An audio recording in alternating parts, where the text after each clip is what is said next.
Oke, menjawab hal yang kita diskusikan, hal yang didiskusikan oleh siapa yang dipertanyakan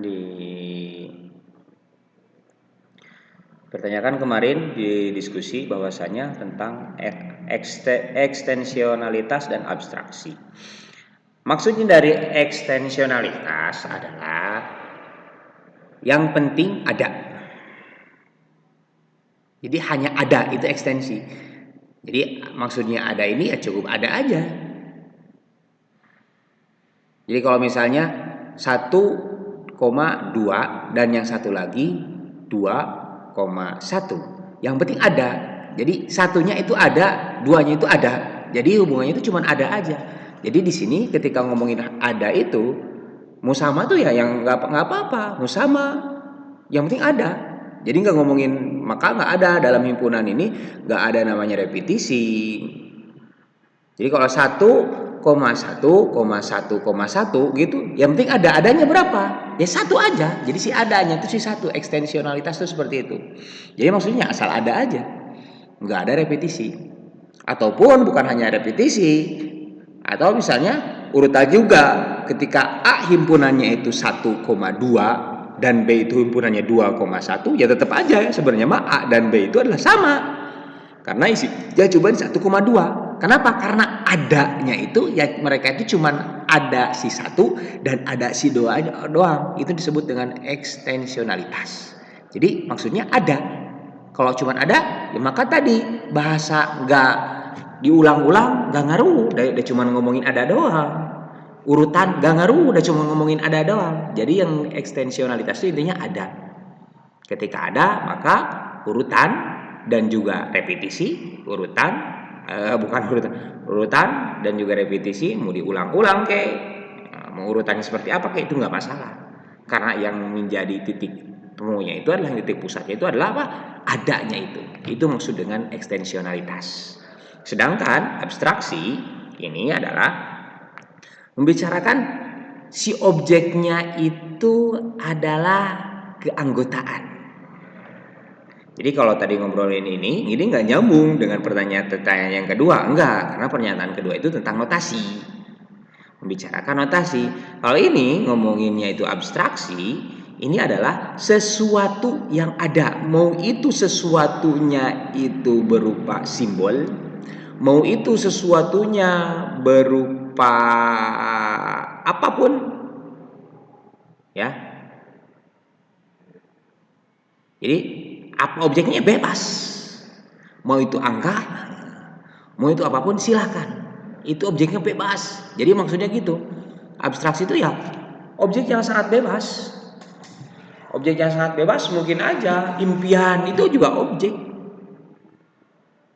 Maksudnya gimana? Impian si A, si B, dan si C, cita-citanya walaupun belum, ya itu cita-cita dia. Itu juga bisa disebut dengan objek.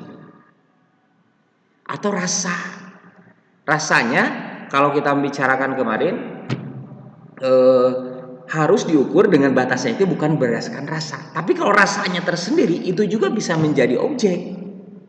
Misalkan apa dalam diri kita itu ada rasa marah, ada rasa senang, bahagia, itu semuanya bisa jadi anggota dari perasaan. Gitu maksudnya. Jadi abstraksi itu ya bebas, bukan hanya hal yang melulu, hal yang konkret enggak. Tapi batasannya jelas gitu. Jadi ketika kita ngomongin rasa, ada sedih, ada marah, itu pun ya bisa termasuk anggota daripada apa? Daripada perasaan. Jadi keanggotaan. Ya, itu yang disebut dengan abstraksi. Maka ketika dilanjutkan ke sini metode pembentuk himpunan ya, membicarakan dengan himpunan mungkin gara-gara tulisan ini ya abstraksi ya. Ketika kita membicarakan, maka kalau tadi bahasanya lemon buah yang berwarna kuning, maka himpunan A itu adalah X di mana gitu. X di mana X-nya itu adalah buah. Jadi langsung X di mana? Ini kan X di mana? Langsung nggak usah pakai koma, langsung nggak usah pakai ini. Di mana anggota X-nya itu anggota non buah-buahan yang berwarna kuning. Gitu. X-nya itu adalah X anggota T gini, buah-buahan berwarna kuning. Jadi cuma gitu doang abstraksinya. X di mana X ininya hapus, langsung ke sini. Anggota buah-buahan berwarna kuning. Tapi kalau cuma anggota berbuah-buahan warna kuning, maka kalau membicarakannya ke sini, ini enggak ke sini, enggak cuman A-nya itu buah yang berwarna kuning kan? Ini bisa masuk ke sini, tapi ke sini belum. Kenapa? Karena di sini masih banyak, bukan hanya pisang, nanas, lemon, ada lagi buah berwarna kuning lainnya. Jadi belum beres tuh di sini sebenarnya yang salahnya di tabulasi. Kalau contoh deskripsi dan notasinya kayak tadi udah masuk, buah yang berwarna kuning, maka X di mana X anggota pakai E, ya anggota tuh buah berwarna kuning.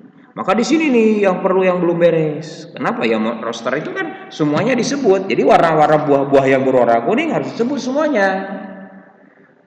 Walaupun di sini kan gak jelasnya apa buah yang warna kuning tuh. Pisang tuh kan kadang-kadang hijau, kadang-kadang kuning. Jadi maksudnya buah yang berwarna kuning itu seperti apa? Kalau memang semuanya boleh ya boleh. Kalau boleh semuanya maka si jambu pun yang warnanya hijau tapi kalau udah agak tua jadi kuning ya masuk. Ya, jadi kalau di sini bahasnya pisang kan pertamanya hijau, nantinya kuning. Begitu juga nanas, yang asalnya hijau jadi kuning. Oh jadi kalau saya maksudnya ke sini, yang penting ada kuningan nanti akhirnya ya udah semua warna-warna buah-buahan yang nantinya mungkin ada kuning itu bisa, ya, gitu. Jadi itu maksudnya. Jadi ke sini abstraksi itu di sininya. X di mana X itu adalah anggota yang berwarna kuning, gitu ya.